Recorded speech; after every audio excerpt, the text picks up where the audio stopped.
Happy holiday. This will be the last video I put up for 2019 and I want to make it a good one.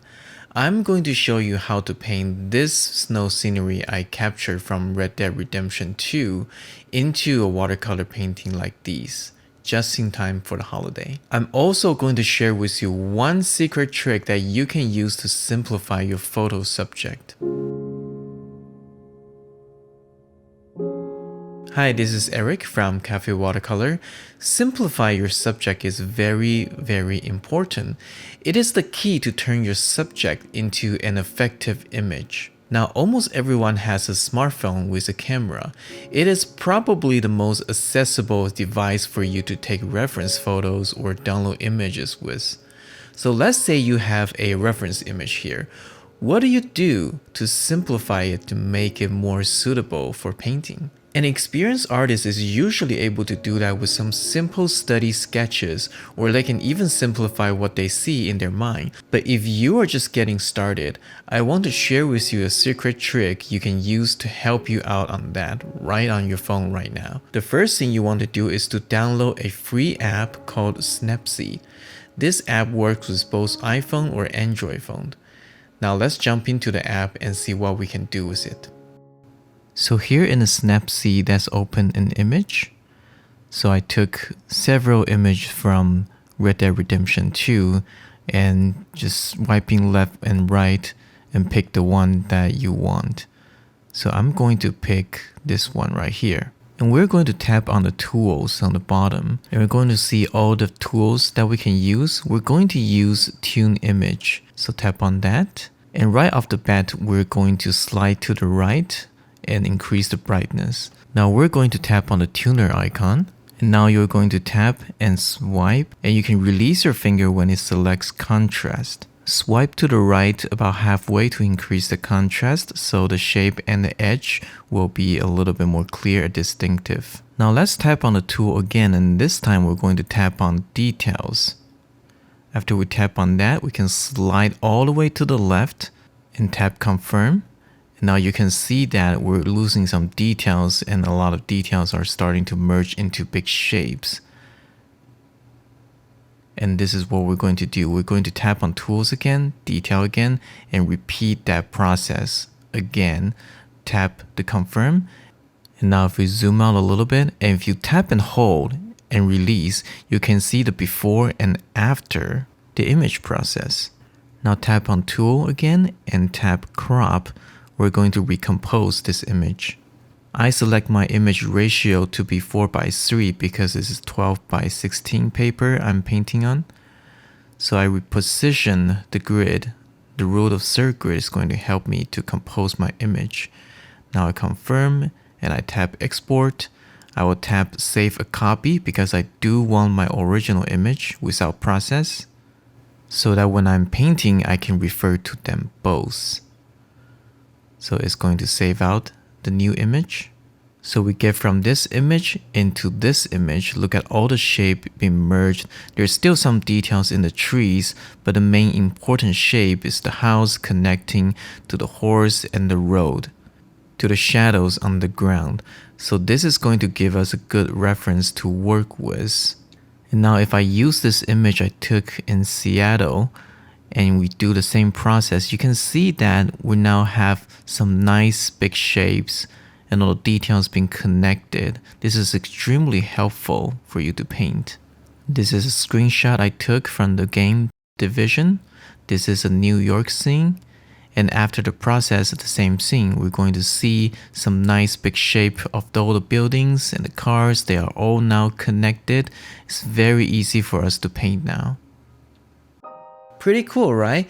This trick works with almost every kind of image. If you try an image with this process and still cannot find it simple enough, then you might want to consider changing your subject. Now, a word of advice here.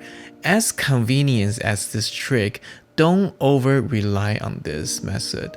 I actually rarely use it myself. Think of it as a training wheel before you learn how to ride a bike, or the learning marks on a violin when you are trying to learn all the finger positions. When you understand the process of simplifying your image, you want to start doing that yourself.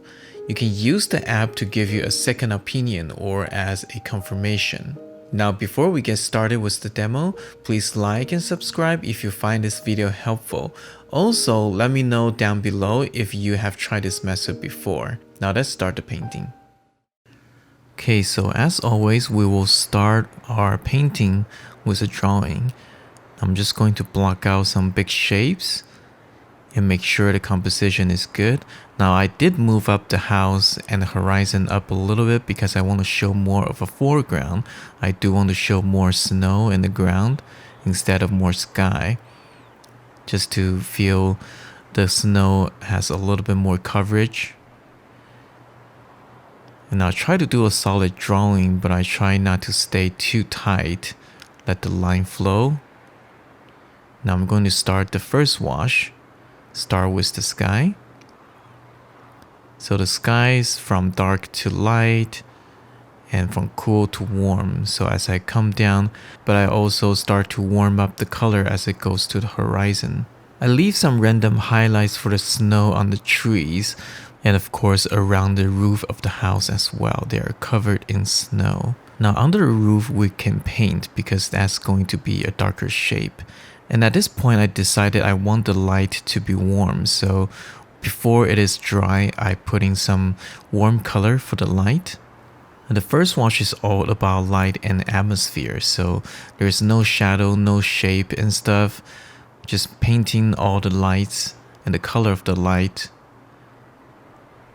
So wherever the sunlight is going to hit, I'm going to put in some warm color and quickly finish the first wash. Now the first wash is dry.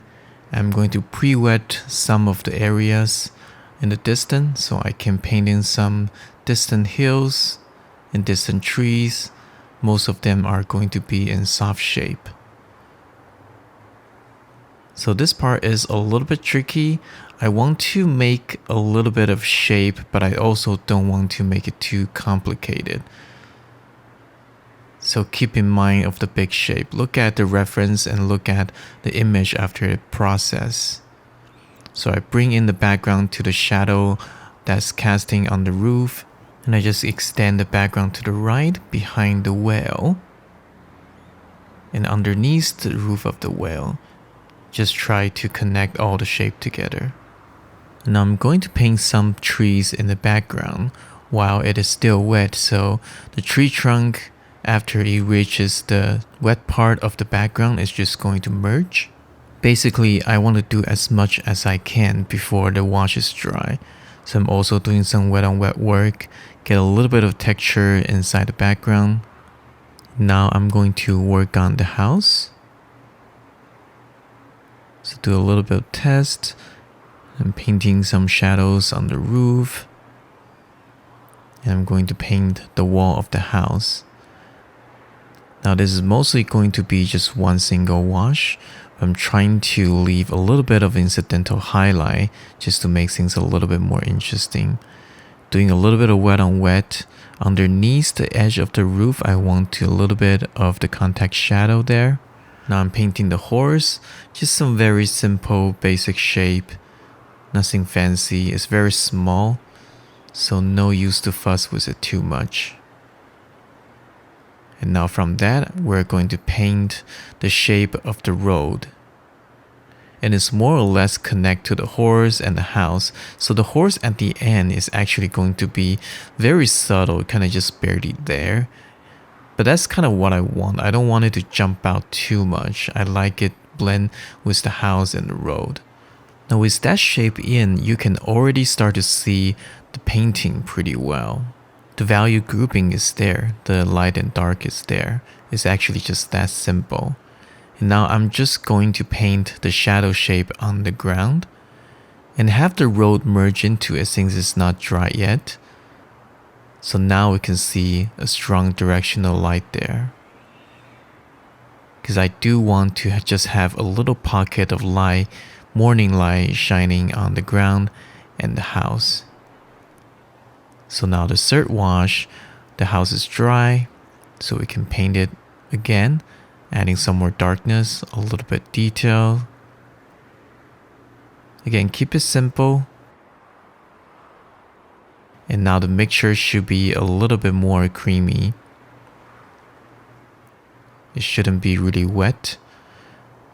And we're going to paint the shadow on the horse. Very simple, couple stroke, and that's it. The hitch and post.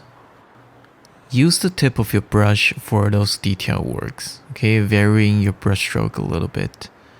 And now I'm going to make the road a little bit darker. Not everywhere, just the area that's a little bit more wet and dirty. So here we're just adding some textures and a little bit semi-transparent snow on the side. Some thinner snow that's revealing the ground. Starting to paint the whale. It should be pretty self-explanatory. And if you look at the reference image, the one after the process, you're going to see how simple it is. All the values sort of merge together, and that's exactly what I want to do for my painting. So some tiny little details on the back, the fence, and things like that. But those are little details that's going to make the image a little bit more sophisticated. They are not the focus of the painting. So while I'm at it, I'm starting to paint the tree. Now the tree gets a little bit complicated, but just make sure you have the snow feeling to it. So don't paint the tree too literal. Couple brush stroke, nice little delicate details with the tip of your brush. And think about where the snow is facing, where the snow is building up, and you should be pretty good.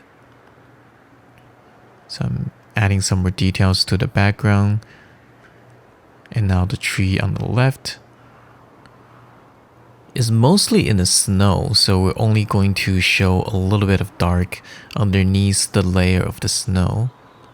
The most important thing for the snow on the tree is that you want to show the volume. You want to show that layer of snow that's piling up on the leaves and the branch. So just a little bit of dark and just showing that there's some snow there and you're good to go. And the painting is pretty much done here. What I'm doing right now is just to add a little bit more punches here and there. I'm doing a glazing in the foreground to give a little bit more depth. Adding some soft details. It could be grass, footprints, whatever. But again, don't overdo it. Look at your reference again. Refer to the process image again. Look how powerful the simplicity that is. And try to maintain that. Try to maintain the overall big shape and the value grouping. All the little details shouldn't overpower the big shape. And here is the final image. I hope you like this painting and I hope this is helpful for you. So I hope that is helpful for you, and I wish you have a wonderful holiday with your loved ones wherever you are. If you like this video, again, please like and subscribe and hit the bell icon so you can get notification when I put out a new video in 2020. And hey, drop me a comment down below and let me know if you are going to do any painting during the break. I appreciate you so much. This is Eric from Cafe Watercolor. I will see you again next year.